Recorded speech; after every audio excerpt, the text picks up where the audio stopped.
हाय everybody वनकम welcome back to my channel I am Ruby और आज मैं बना रही हूँ केरला का very popular egg roast.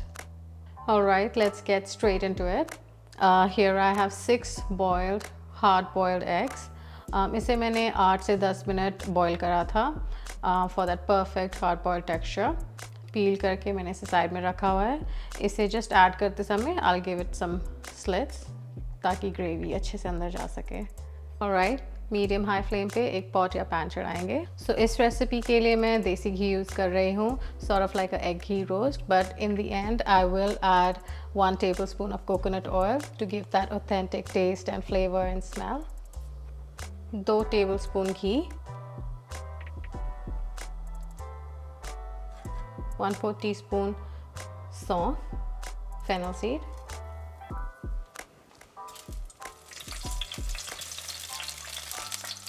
Egg roast में प्याज ज़्यादा डलता है तो यहाँ पर हम ले रहे हैं 2 बड़े साइज़ के प्याज जिसे हमने स्लाइस कर दिया है.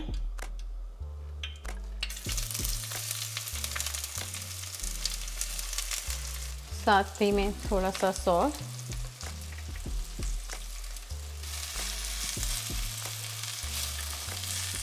फ्लेम को थोड़ा हाई कर लेंगे.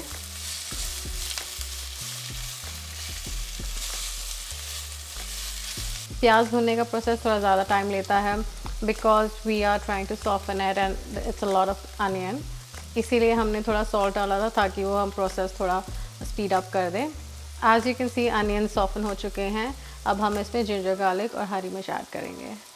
नेक्स्ट हम ऐड करेंगे 4 garlic cloves crushed and chopped, थोड़े chopped coriander stems, 3 green chillies and 2 teaspoon grated ginger. इसे भी अच्छे से भून लेंगे प्याज के साथ. 2 मिनट जिंजर गार्लिक और हरी मिर्च को हम प्याज के साथ भुनेंगे. 1 स्प्रे करी पत्ता करी लीव्स. अब हम इसे मीडियम फ्लेम में ही पकाएंगे.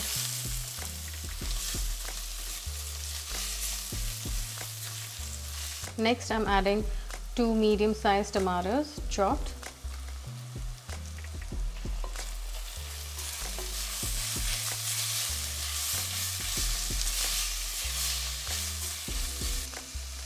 ढक के 2 मिनट पकाएंगे.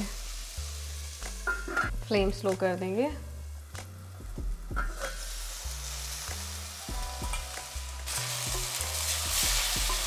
टमाटर अच्छे से सॉफ्ट हो चुके हैं. अब हम इसे मसाला ऐड करेंगे. 1/4 टीस्पून हल्दी, 2 teaspoon Kashmiri chilli powder, 1 teaspoon coriander powder and थोड़ा सा 1/4 टीस्पून जीरा पाउडर एंड 1 टीस्पून गरम मसाला powder.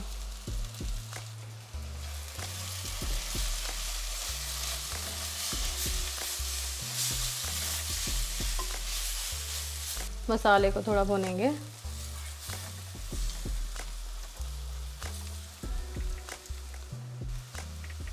Around half cup water.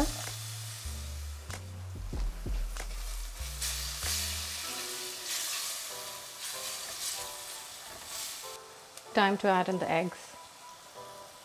अंडे को हम थोड़ा सा स्लिट करेंगे इस तरीके से, just so that थोड़ा ग्रेवी अंदर चला जाए.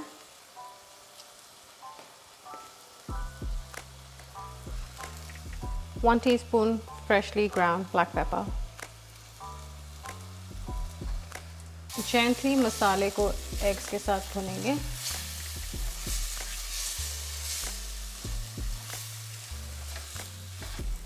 एकदम स्लो से अंडे को रीहीट करेंगे इसके अंदर.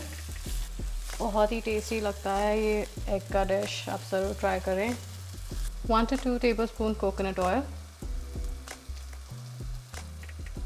Finishing the egg roast with some green chilies, curry patta and coriander leaves.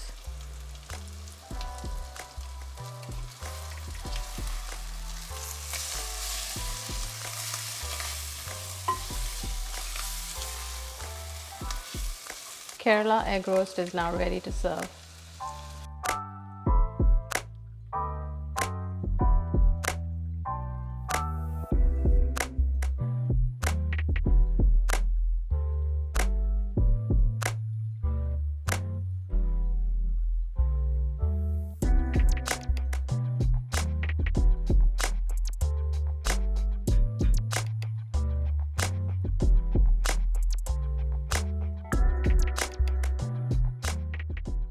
Do give this delicious recipe a try, and if you want to see more such recipes, please like, share and subscribe to my channel. I'm Ruby and I'll see you next time. Take care. Bye bye.